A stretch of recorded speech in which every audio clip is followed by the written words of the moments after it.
Hi, everyone. Welcome to Connecting Women in Insurance with me, your host, Julie. This podcast is about celebrating extraordinary women throughout the insurance industry. If you missed the first episode, please go back and give it a watch or a listen wherever you get your podcasts. Hi, everyone. Here with me today, I have Miss Joelle Ward, the Executive Director of NACA. So, Joelle, tell me about your position and what you do here and what NACA is. So NACA is the National Association of Catastrophe Adjusters. I'm the executive director, so basically I handle the operations end of NACA. I work with a board of directors. They have direct oversight over NACA and our operations, but I kind of handle I handle the day-to-day. So is this all you do, or? It is now, yes. Yes. I joined NACA in April of last year. NACA has been my customer for 7 years, I believe. Since 2009, I was working for a company called Conference Direct, where my clients, I helped them source hotels for their conferences, conventions, meetings, and NACA has been a client since 2017. So I got to know NACA pretty well, the people, the exhibitors, the attendees, the board, and we started talking, and they said, maybe this might be a good fit. And so after a year of nagging me about it, I said yes. So, that's awesome. Yeah. Did you ever see yourself involved with the insurance industry when you were starting out? Not with the insurance industry, with the association industry. I spent 17 years working for what we call small staff associations with usually 5 or fewer people. So I come to the insurance industry kind of through the side door, right, as an association professional, helping NACA run the operations from an association standpoint versus the adjuster or insurance viewpoint. Right. But you're very well known in the insurance industry because you bring so many people Correct. throughout the insurance industry together. Yes. What are some of the things you really like now that you've kind of been in and seen the insurance industry a little bit? What are some of the things you like about it that you would maybe encourage someone to get involved in if they decided to take a career turn into it? Into the insurance industry. What I think I liked, because when I worked for Conference Direct, I had many clients, and I think what I picked up on early on with NACA is how genuine this industry is, the people in this industry, how there's no BS about them. They just tell it like it is. These Absolutely. people care so much about what they do.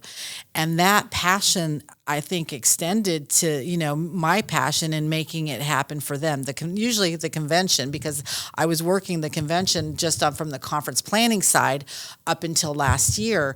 And I think what drew me mostly to them really was the people and how close-knit they are. This is a very tight-knit community. And also how willing they are to share their knowledge with everybody else, that especially new adjusters that come in. And it was really a great experience when I first came to my first one. It was interesting because one of the things I said to the former executive director at the time was, wow, there's a lot of men here and very few women. So one of the things that I did a couple years ago is I added a question to the registration form just to see how, because over the years I started seeing more women coming to the conventions. And so we're starting to see an uptick in females in the industry. And that's kind of nice too, because again, I want to empower and promote women as much as I can. Right. So tell me, I know, because you and I have talked before, that this job and putting this conference together at this level is very tasking. Mm-hmm. Not necessarily a bad thing. It's just it takes a lot of work and time. How do you balance home and work? I'm a workaholic, so I have a hard time actually balancing that. I do, I do work probably more. I mean, my sister called me a workhorse, and she just says, "You just don't stop." I mean, Right. it's in my nature. It's who I am. I thrive on it. I actually have a very understanding husband who really, he recognized that early on in me, that my work is very important to me. Right. I set my goals, my internal goals, and I strive to meet those goals. And so I do actually struggle, probably like many women do, struggle with balancing that and stepping away from work. I think because I work from home, it's actually not as difficult as maybe it is for women who have to go commute back and forth between office and home. So I do take time out from my day. I sometimes do not have a regular, 8 to 5 schedule. I take time, sometimes at noon. I do take time at noon to go away from my office. I get up and walk away from my desk. I have a 100-pound dog that I have to walk on a regular basis. I put my headphones in and I take calls sometimes to it, but that helps me, balance a little bit and take me away to recalibrate my brain. Yeah. What type of dog? He's a mix of everything, but mostly he's German Shepherd and Chow. I had him DNA tested. So, yeah. Nice. Yeah. That's an interesting mix. Yes. I've not ever seen that before. Yeah, he's a handful. Yeah. But he's got a lot of energy. But he keeps me on my toes. And like I said, I think going on those daily walks, because I get phone calls from board members and from people, adjusters, exhibitors that call me all the time. I'm like, hey, I'm walking my dog right now. And so I think they're getting used to that because I still talk and, I work and talk and walk at the same time. So, Right. Yeah. I multitask. But that's good that you do that. Yeah. So let me ask you a question that I'll ask everyone. Did you ever, anytime in your career, did you ever make a mistake where you really thought you messed up so bad that you might get fired, or it was going to put you in a whole different position that you weren't going to like? But in the end, it turned out you learned something from it, and it taught you for moving forward?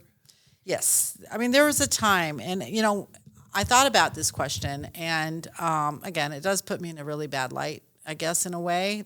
But when you're at an event, and this happened like 15 years ago, and I was, maybe even 20. I was sitting at a bar at a convention with one of my colleagues, and we just started having a conversation with a gentleman, and he asked us a question about somebody within the industry, and this was when I was working for an association, and we didn't have really nice things to say about that individual, and it came back that individual was meeting with that person the next day, and it got back to my boss, it got back to me, and I was mortified.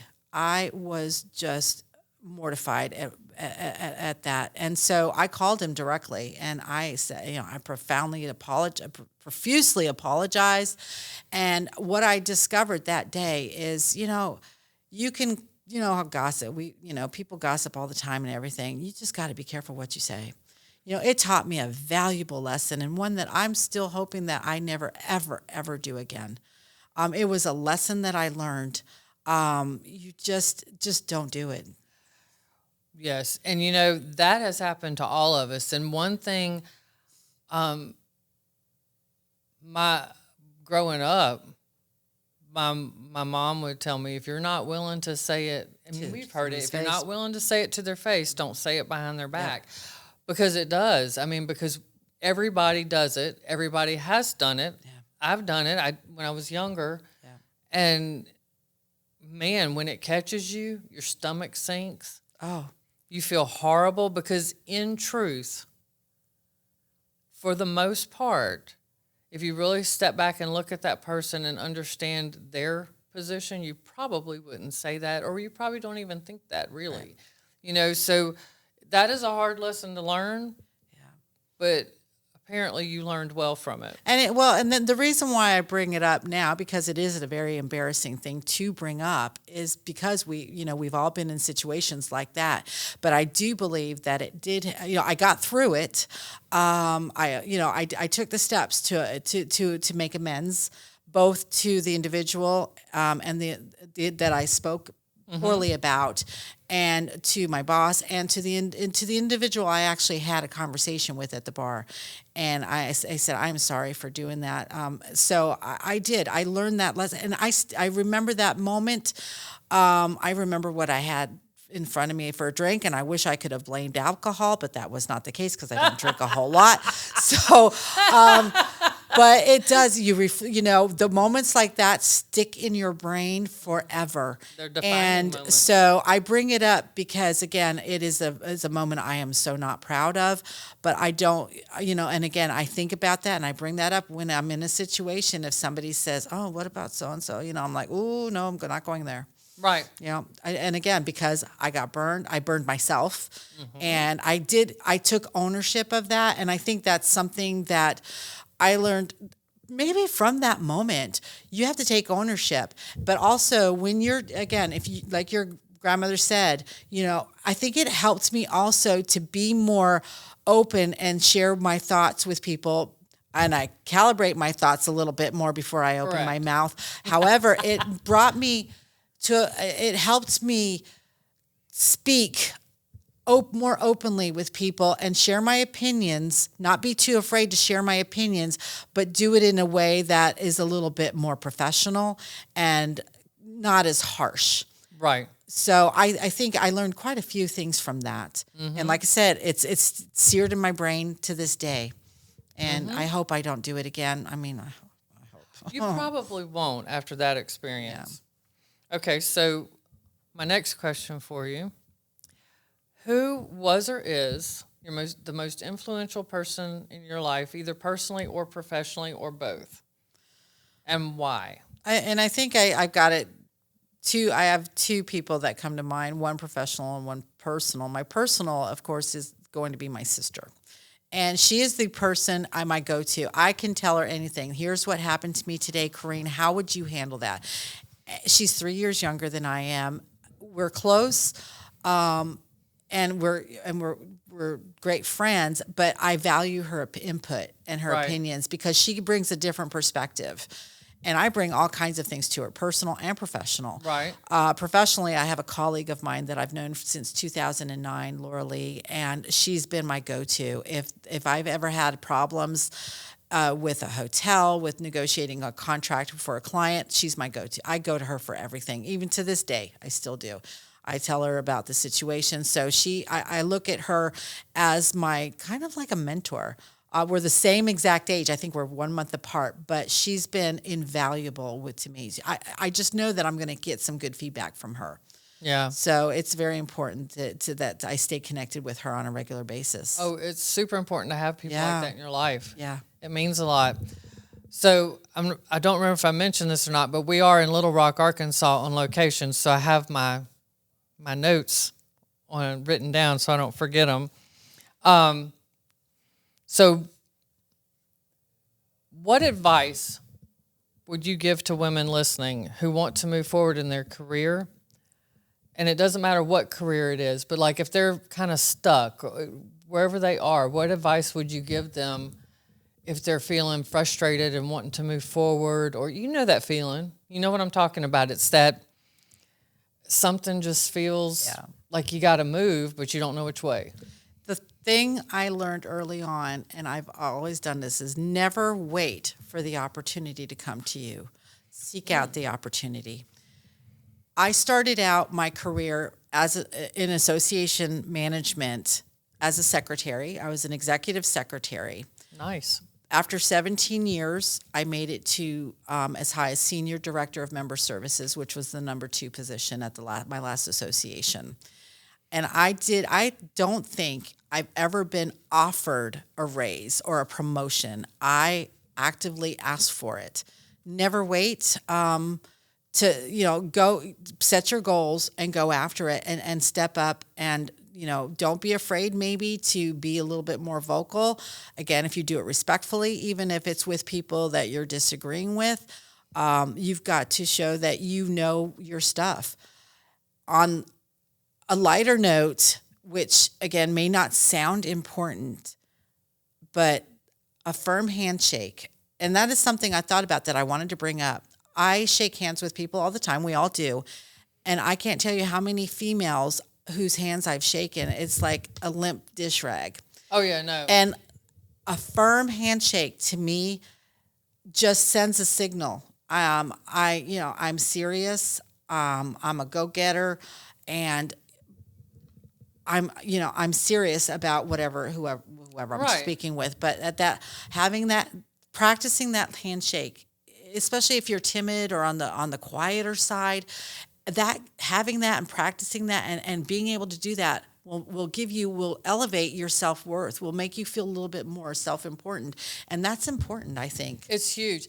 And you always look them in the eye when you do it. Always. You never look at your hands. I learned that. I've never done always. that. I realized I always look people in the eye when I shake their hand. But when my daughter was taking acting and modeling lessons and all, that's one thing they said. When you go in for an interview or whatever, don't look at your hands to make sure they connect. They're going to naturally connect. Look them in the eye. Yeah, look them in the eye. Look them in the Lean eye. forward. Shake that hand. Again, not hard, because No. I've shaken men's hands before, and they've practically broken my hand before.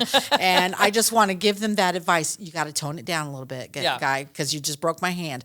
But on the flip side, women will sometimes just, hey, like that. And that to me, just, again, I get an image of the individual, and usually it's not the nicest image. Right. And it kind of, to me, it devalues you a little bit in the eyes of the person whose hands you're shaking. Right. So it's a confidence thing. It is a huge confidence thing. And you're right, looking them in the eye. I always look people in the eyes when I speak. So going back to you were never offered, because I would like for you to maybe give an example of how you went in and asked for, or advice on how to ask for a raise or a promotion because that's kind of a hard thing. Some people are like, well, I know I've got what it takes and I can do it, but how do I say it where I'm not coming off aggressive or rude, or what do I start with? Do I go in?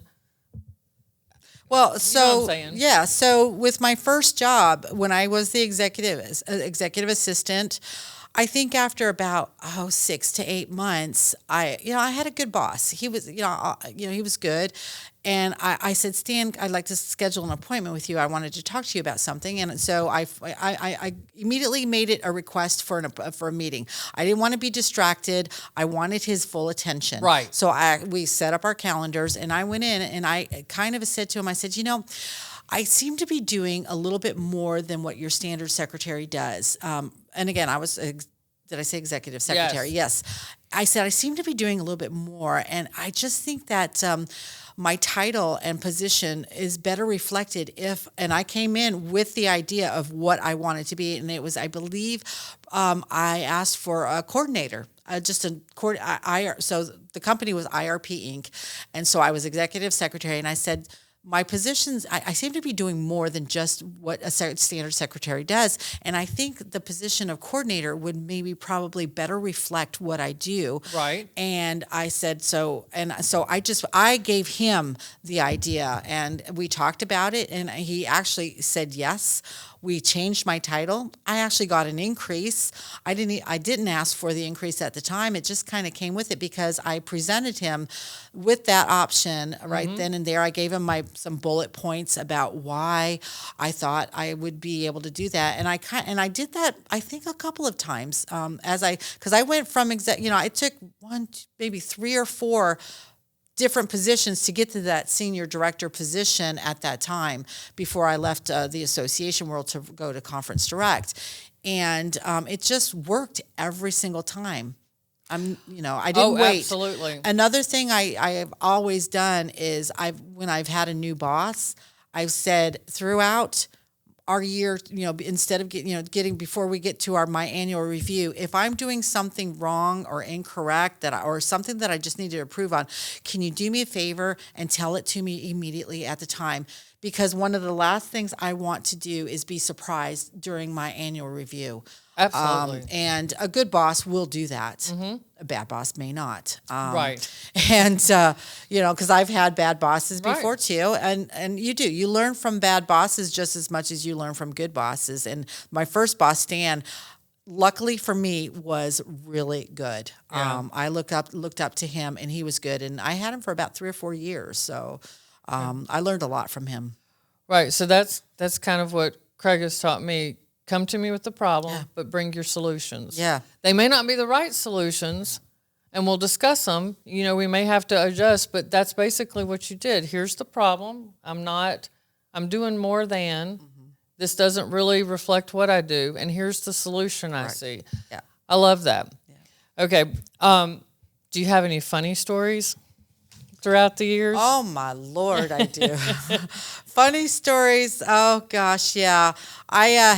Here's a funny story. And again, this isn't insurance related. It's conference related. But That's with my fine. association, I plan the conferences and the meetings. And we had a board meeting in Toronto. And so in Toronto, they have, in Canada, especially the northeastern part of Canada, they have a lot of undergrounds and to get from from buildings to buildings. Really? Yeah, they do because it gets so cold in the wintertime. So we were going to go from this hotel to a restaurant over here in this building. Right. And I said so there was a group of about 10 board members who wanted to go there a little bit early, and I was staying behind to wait for a couple of stragglers. So I said, hey, I know that you can get to this by going downstairs into the underground and getting over there to the restaurant into this building, which is, I would say, two blocks away. Right. And so they took off down into the underground, and I waited for the 3 or 4 people that were straggling. And so I said, well, we'll just walk across, because I said, it's over in that building over there.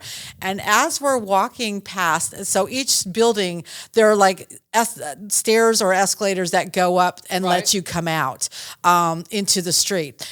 We're walking past, and all of a sudden I see these 10 people in this glass enclosure with a door that's locked, and they're like, we don't know how to get out of here. And I didn't know what to do. And to this day, I just die laughing. It was probably the funniest thing. And then also, because again, I have a pretty strong personality, and people just tend to, I say, okay, here's what we're going to do. And they're like, okay. And I was walking a group of people. We were walking to another restaurant across a big lane, a big road in Charlotte that had like 6 lanes. Right. And I said, okay, light's green, let's go. And I started walking ahead, and I turned around and I saw that everybody was kind of walking single file.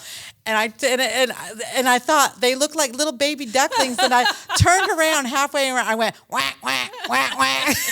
And everybody just started laughing. That's funny. Yeah, it was just funny. Again, not everybody's a leader. Not everybody, some people are just happy doing things quietly. I just tend to, I speak my mind. And again, I just kind of just step up to the plate. Right. That's just my personality. Mm-hmm. And I love that. Yeah. Quack, quack. I still laugh to this day. So I'm like, whack, whack. Yeah. Okay, I'm going to ask you some. You don't know these questions. Oh, I'm going to boy. ask you a few quick questions. Okay. And so just answer me as fast as you can or Sure. whatever. Sure. Okay, so what is your favorite hobby or pastime? Traveling. History and traveling. Really? I'm actually half Belgian. Okay. My mother's from Belgium. I'm a military brat. My dad was an Air Force American. And so I was born in Brussels. I grew up mostly overseas. Mm-hmm. And so historical visits, that's all we did. So that is a huge passion. I still have a home there, and I go home about once or twice a year. And I have a passion for castle. Go to England. I mean, you can't spit without hitting a castle. So it's my go-to place all the time. Where's somewhere you haven't been that you really want to go? Japan. Japan is top of my list. Well, and Egypt.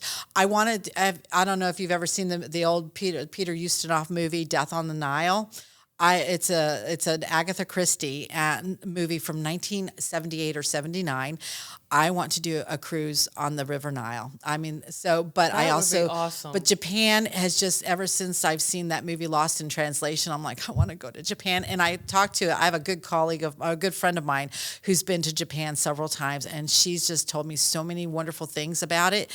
And I was fortunate. One of my clients, their event had a lot of people from Asia, mostly from Japan, and I got to meet some wonderful people. And I'm just dying. People. I'm dying to go to Japan. And my husband wants to go too. He doesn't want to go to Egypt. He's like, I'm not interested in that, but I want to go to Japan. Nice. Definitely. Okay. What is the best compliment you've ever received? You've changed my life. Nice. And that was just actually this week. Nice. Wow. It was, literally, you changed my life.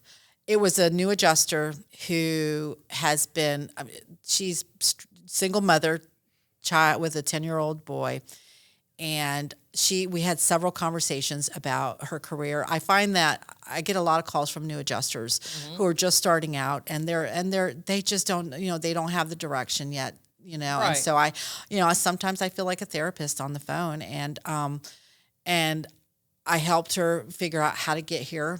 I gave her advice on how to get started and how to, really kind of recognize that being a new adjuster, you're your own business. Yes. And I started out at Conference Direct in the same boat, but just in a different industry.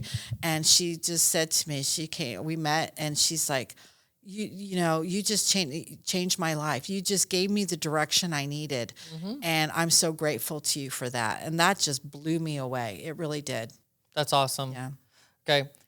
If you could have any superpower, but it had to be kind of useless, what would it be? I have one. It's a totally useless superpower. I cannot get lost.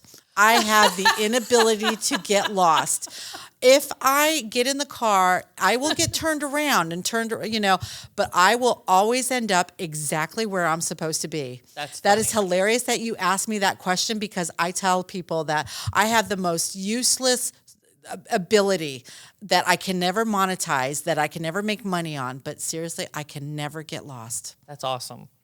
Okay. What is your biggest pet peeve? Post-pandemic, I'm finding a lot with the people the vendors, people that I work with, and again, I work with people at hotels all the time. I'm seeing a real big disconnect right now in the younger generation. And I have to adapt to them just as much as I believe they need to adapt to us as well, right. The older generation. And I'm seeing some troubling things, and I find that I'm becoming more and more impatient. I'm not on TikTok. I'm barely on Twitter, or I'm sorry, X. And texting, I'm hit or miss. So I find that my pet peeve is that I'm too impatient these days with people who, don't want to connect one-on-one on the phone. That's just been a pet peeve of mine, and I have to deal with it. I have to, I have to adapt myself to it, and it's a struggle. It can be. Yeah.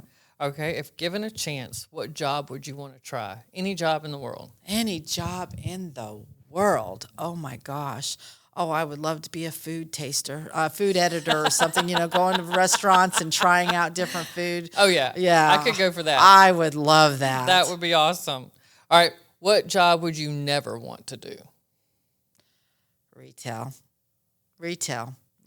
Customer front, customer oriented retail. What these people have to put up with, especially for some, aggravated customers, I couldn't do it. I can't do it. Mm-mm. Okay, and what's your favorite TV show? Seinfeld, The Office, absolutely fabulous. Murphy's loving that. Oh, so my husband and I are both Seinfeld freaks, and so is my ex-husband. And my ex-husband and I used to call each other sometimes and just leave quotes, Seinfeld quotes. So yesterday we were in the back office over here, and I had to go get something out of my wallet, and I'm leaning down and I'm opening my purse. I'm like, my wallet's gone. My wallet's gone. That's from George's dad lost his wallet at the doctor's office. So yeah. Okay, well, we're on the last question. What direction do you think the next leg of your journey will take you on? So when I accepted the position at NACA, I jokingly told Doug Hubby, who's the current president of NACA, I said, I'm going to give you 7 years because then I'm retiring, but I'm going to give you the best damn 7 years NACA's ever seen. And honestly, that is my ultimate goal. I'm hopefully going to leave NACA in a much better place than when I came. Not that it's in a bad place now. Right. I think NACA is phenomenal. This year we're celebrating NACA's 50th convention. Next year we're actually going to be celebrating NACA's 50th year as an association. Nice. So it's been great. It's had its peaks and valleys. But I think we're on a high right now, and I want to continue that high. I want to bring all the knowledge, 17 years worth of association knowledge to NACA to make it better. I want to leave it in a good spot. What will you do then? Travel. Yay. I'll be traveling my goal is to have a home here in the U.S. because I'm a U.S. citizen, but to go back and forth between my home in the U.S. and my home in Belgium because Belgium is my touchstone. That's where I go. I have friends there from high school. I went to high school there. I am half Belgian. It's part of my culture. It's part of who I am. Yeah. And the food is phenomenal. Oh, yeah, I bet. I mean, I grew up on bread and butter. Oh, my gosh, the best. In the South, I did too. Okay. Yeah. So, one more thing. Sure. Is there a question you wish I would have asked you that I didn't, or anything else you'd like to say? Oh my gosh! To women out there listening. To women out there listening. I mean, I have so much to say. I gave quite a bit of feedback and everything. I just don't be afraid. Don't be afraid to ask for what you want. And this is a quote. I watch a lot of movies, and I love movies. But here's, one of the quotes from the Joy Luck Club is know your self-worth, know your value. And if you have to write them down, just write them down. But know your worth and bring that with everything that you do. I think it's important. Oh, absolutely. Well, Joelle, thank you so much for taking time out of your very, very busy week to meet with me and to give such great advice to the women out there listening. I truly appreciate this. Thank you so much, Julie. Thank you so much. Welcome. Well, that wraps up episode 2 with Miss Joelle Ward, who was a wonderful guest. If you enjoyed today's content, please feel free to like, subscribe, or leave me a comment. I will see you next time.